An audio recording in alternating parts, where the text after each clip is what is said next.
What if peace of mind for families living with food allergies came from somewhere unexpected? What if the food allergy safety included a four-legged partner trained to protect? Today, I'm joined by Candace Laskowski, a children's book author, mom of four, and fierce advocate for inclusive spaces. We talk about raising children with food allergies, the remarkable training behind service dogs, and how those experiences helped inspire the children's book that she felt called to write. This conversation is about helping kids feel seen, parents feel less alone, and reimagining what safety can look like. Let's jump in. Candace, let's start with your inspiration. I know that in reading your book and just smiling page to page, this is a unique, great nonfiction story about your family and what Penny has done. Can you tell us the story behind how your son Ashton and Penny shaped this book?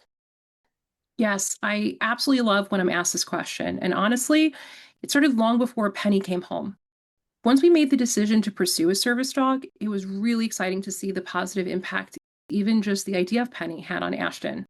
Since we knew she would be in training for a long time, one thing I didn't really expect was his level of unwavering excitement and anticipation over her arrival. And this wasn't just at home. Not only would he tell anyone who would listen about his peanut dog, Penny, but his teachers even started sending me pictures of assignments from school that were all about her. He would tell me stories of all the things he wanted to do with her. And I just thought, wow, how great would it be to capture this? So one night, I wrote my first draft of my book, which took about an hour. And at the time, I thought it was perfect. I would soon be humbled by my editor, though, and I would have to do a full rewrite. But when I read it to him, his eyes lit up and he had the biggest grin on his face. He asked me to read it over and over again, even without pictures. And seeing how much happiness this brought him, I started to think that maybe their story could resonate with others too. I love how it came to be. And I also love that you had the editor to give you that redirection because that's awesome to have the professional. Yes, and it felt like a positive way to reach people who may not be directly impacted by food allergies. I saw it as a unique opportunity to bridge education and awareness with a lighthearted story about friendship. What strikes me too is just that relationship with Ashton and Penny being at the center, the heart of the book. Yeah. What does Penny mean to your family, both practically and also just that emotional connection? So, practically, Penny is another valuable resource in our toolkit. Having a service dog does not mean we don't still need to be vigilant. Our same safety protocols remain, but now Penny is a part of those. She provides us with an added layer of protection. Navigating food allergies, the world can feel really scary. While I can never eliminate the risk entirely as much as I would like to, Penny has helped make the world bigger and more accessible for our family. And for Ashton, Penny is much more than just a dog who can alert us to nut residue. She is his companion, and that emotional support she offers is just as valuable. And sometimes her only job is to be a companion, and that's okay because their bond is really critical. I didn't know this before, but I learned service dogs are even allowed in ERs and other medical settings, which I didn't know. And even outside of a medical emergency, things like food challenges and oral immunotherapy, also known as OIT, can induce a lot of anxiety and fear. In our case, having personally witnessed anaphylaxis, the prospect of it happening again feels very overwhelming. These kids really go through so much just to Mhm. exist in a world that often feels like it wasn't designed for them. They are so resilient and so brave, and it has been incredible to see how much more confident he has become. Part of that is just him getting older and feeling more empowered, but part of it has been her too. Her companionship has made him feel not so alone in his experience. It's also been really nice to see how Penny has helped alleviate some of the emotional burden for him. And as parents, we always worry about our children and we hope to carry as much of that burden for them as we possibly can, but it's just not always possible. How did Penny become a service dog, and what was the training like to help prepare her for the role? That's such an important job.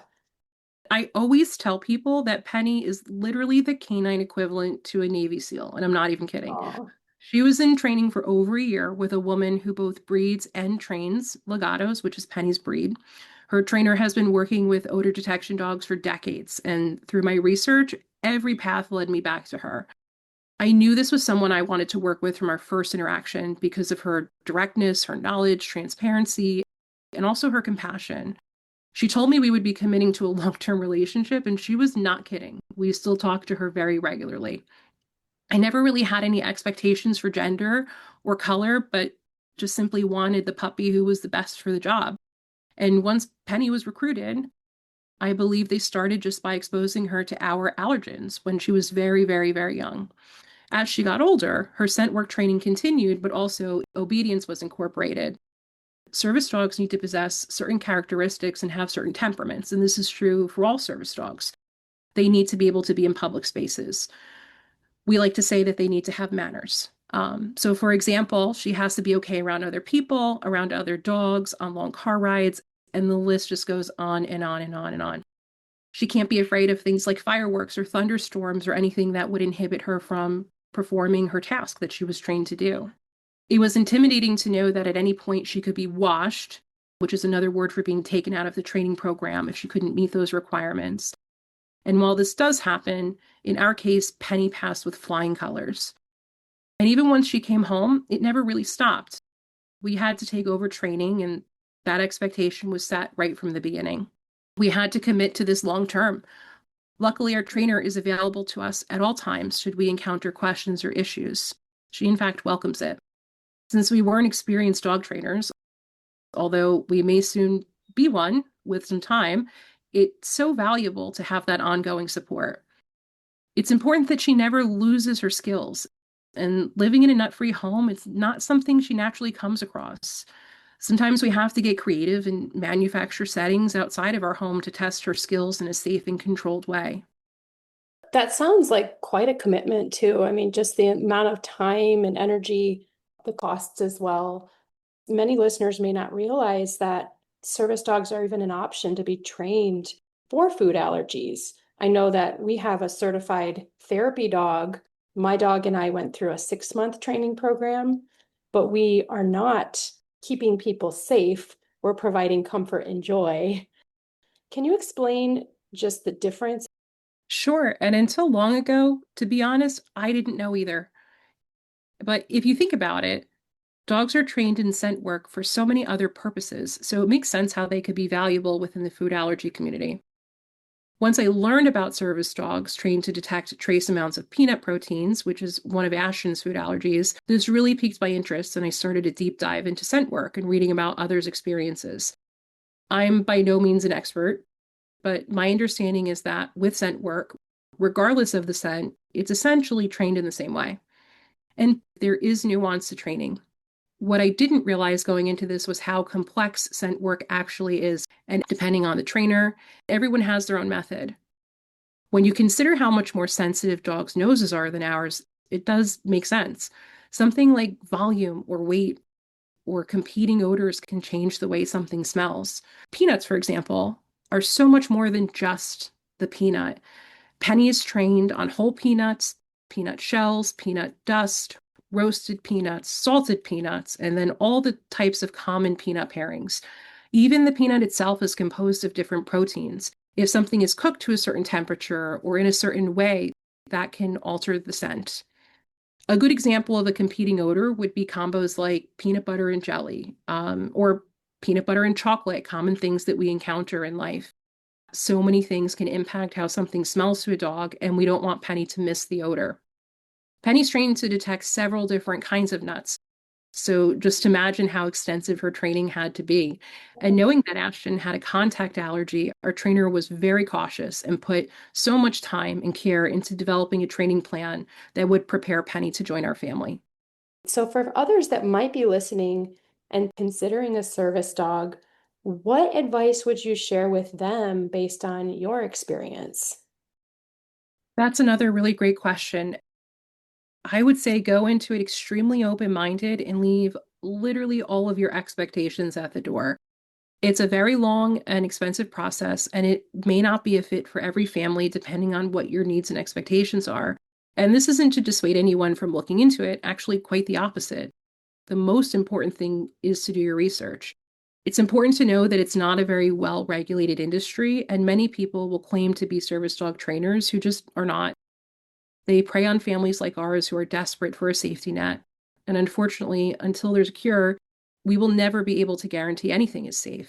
Dogs are dogs, not robots. This was one thing my trainer reminded me of. And if there's any change in routine, such as spending the day at a water park that may be atypical, they could get tired and not want to work for the rest of the day. The training literally never stops. We came home with a comprehensive training protocol about what to do the first month, at 3 months, etc., and have constant contact with our trainer. It was a huge adjustment period, not just for us, but also for Penny. I mean, she grew up on a farm in Missouri for over a year and then drove 18 hours with my husband to a house in New Jersey full of little kids and other dogs. Everything was different about her environment, from the sounds to the smells, and we had to do everything on her terms in the beginning.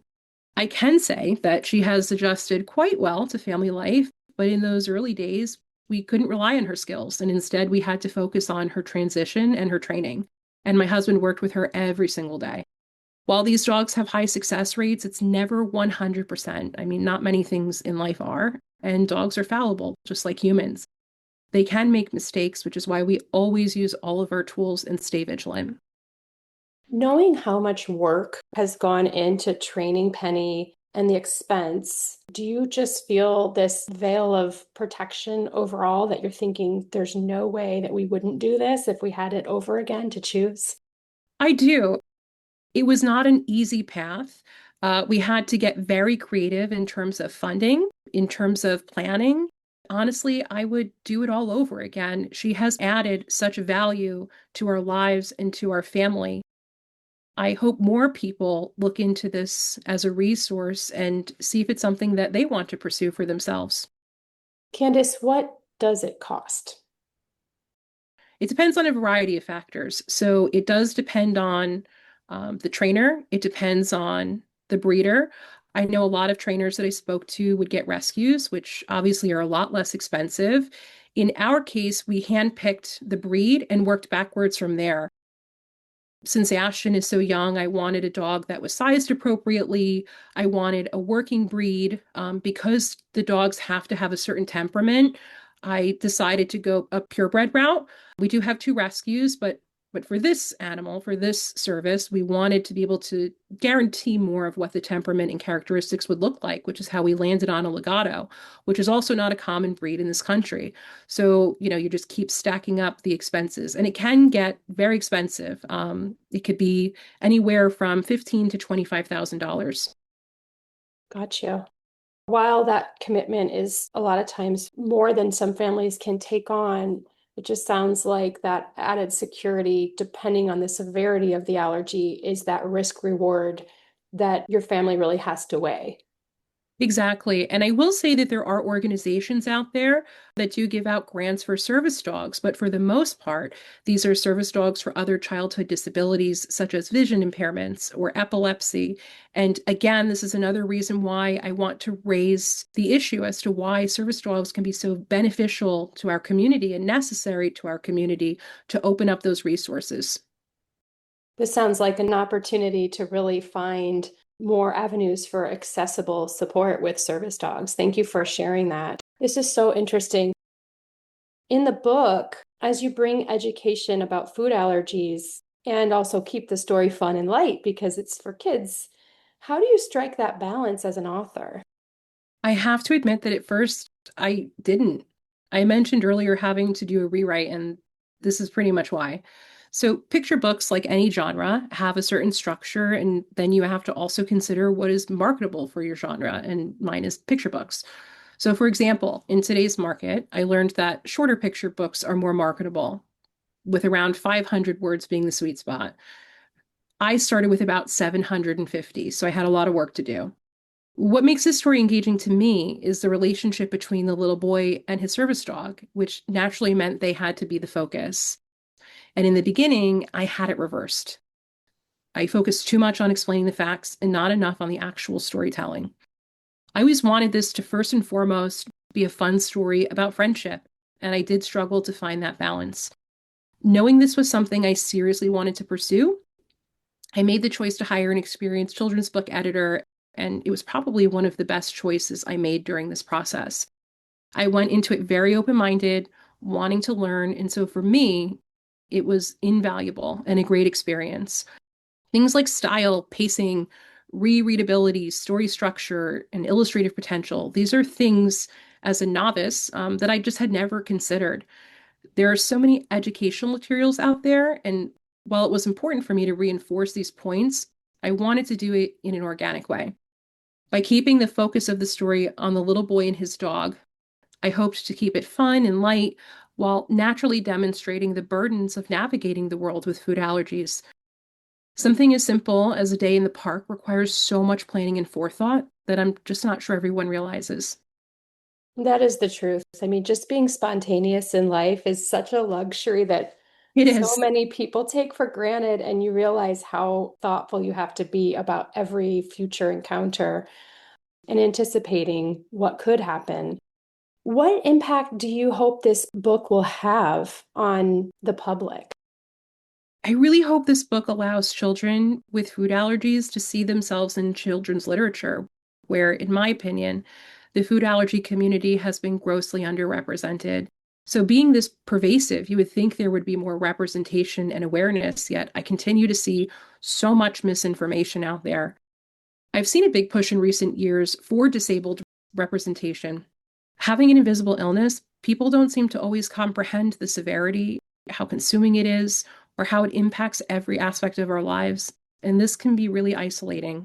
I really want children to feel good about themselves and to foster positive and constructive conversations about this topic. Yeah, the message lands not just for families, but even peers of kids who have food allergies. How can this book open up empathy and inclusion in those areas? I really tried to approach the story considering different perspectives, part of that being how this may be perceived by others outside of our community. And it was really important for me to model our challenges in a way that I hope inspires more empathy, understanding, and curiosity, honestly.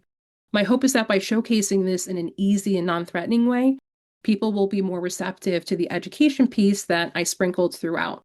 I wanted this story to be fun for all children and allow them a view into the lives of their peers and relatives with food allergies. They may know their friends or relatives have one or more food allergies, but still not know exactly what that means. Even having been diagnosed with food allergies myself, I had never experienced anaphylaxis like my son had or even witnessed it. So, even for me, witnessing that and getting his diagnosis was rattling. I felt overwhelmed, scared, and like I didn't know what to do next or where to go. I now try to look through that same lens to understand why this topic can be so divisive and how I can support more positive dialogue while challenging those dangerous stereotypes.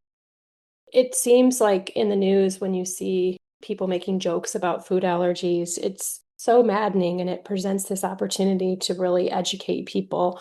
Feels like every time there's a spike in some ill-designed humor, education happens, but there's got to be more of an ongoing healthy discussion that doesn't present as damage repair. And so I love that you have such a thoughtful approach with bringing this book to kids and families where really empathy can be nurtured from the beginning and grow that ripple effect and that positivity to educate but also inspire other people. You also chose to self-publish this book. It sounds like a process that you've learned a lot from already.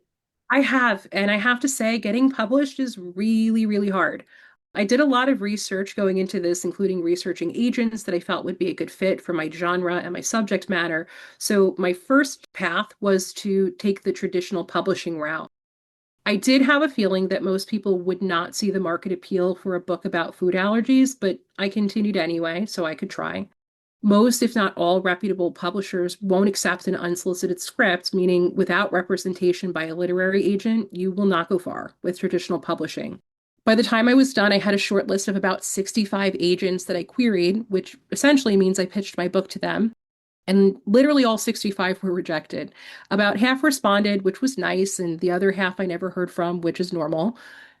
Picture books are considered to be a particularly difficult genre to break into just due to how overly saturated the market is. Agents typically don't take on manuscripts if they don't think they can sell, no matter how good you think it is. Many want author illustrator combos. So if that is you, take this as a sign to pitch your book. They're in very high demand. And also, an existing social media presence and online footprint is really huge in their decision making as well. I've learned that the industry doesn't see what an untapped market we are, and I hope to help change that. When I didn't get a bite with an agent, I had to ask myself, do I table this or do I do it on my own? It was not an easy path. I had to teach myself a lot along the way and opted to hire contractors to help me finish my book. It was an investment of time, resources from website development, illustrations, marketing, and then smaller items like applying for a copyright. I thought publishing would be the proverbial finish line, but I really could not have been more wrong. In some ways, it feels like this is just the beginning. It's hard to put yourself out there and open yourself up to scrutiny too. And while not always comfortable, this is something I've gotten very accustomed to doing. It was a bit of a full circle moment thinking back to my son and watching his reaction to that first crappy draft, because for me, this has been a love letter to him. I do feel a sense of responsibility to speak up on important issues such as this. I love how forward thinking you are. As you look at your vision, what's possible with this story? Are there more Penny adventures on the horizon, or Absolutely. Penny and the little boy have many more adventures in their future. I'm actually working on my second book right now, which will be published next year. And the stories that I have in mind range from everything from holidays to parties, vacations, even going to school. Penny is truly along for the ride through it all. Nothing is off the table. And if anything, I think I may have too many ideas that I have to narrow down. So I would love to hear what adventures everyone else would like to see. well, that's awesome. Hopefully, the second time around, what you've learned from the process will just help streamline more of the production and bring these stories to life sooner. Absolutely. So, thank you for sharing, first of all. But what should listeners do next if they want to purchase the book or stay connected to you, Candace? Yeah, they can find a direct link to Amazon on my website. It's available as both an ebook and a paperback, and soon will be available as an audiobook too. Signing up for my newsletter is probably the best way to stay connected and get updates about where you can find us, new releases, what's going on, things like that. And you can also find that on my website. Here is where you will find information on our advocacy efforts as well. And I just want to reiterate that having food allergies is not a prerequisite for enjoying this story. Anyone who wants a better understanding of a child's experience living with food allergies could pick up a copy. Friends, siblings, teachers, caregivers of all kinds are welcome to join the adventure with Penny. I've loved connecting with other people and learning about their own experiences. It's been really energizing to engage with people, and I have found more support than I ever really imagined I would, and I look forward to hearing from more of you. This was an unexpected way Penny has helped make our world bigger. I hope more people ask questions and are open to learning. It always helps to know what others would find useful, educational, or just plain fun, because at the end of the day, this truly has always been about spreading awareness and understanding to create communities where all kids can thrive. My biggest hope is that every child with food allergies who hears this story sees themselves as the hero they already are. We have the power to make every child feel seen and celebrated simply by making the effort to understand their world and experience. And these children truly are so brave and capable, and their stories matter. That's beautiful. There's so much power in your words and what you just said. When you said fun, we could all use more of that. This conversation has been so fun. Reading your book has been fun, and just the light that you bring to the world and the joy through sharing Penny and sharing Ashton and your family's experiences will only keep the conversation going. And so thank you for opening up your story and just building that two-way relationship with others who are curious and they want to explore what it's like a day in the life of having a service dog in the family. Thank you so much, Candace. Thank you so much for having me. For more information, go to CandaceStoryCorner.com, where you will learn more about Penny and the adventures, find ways to follow social media, and of course, buy the book. Remember, feed your can, because some foods you just can't.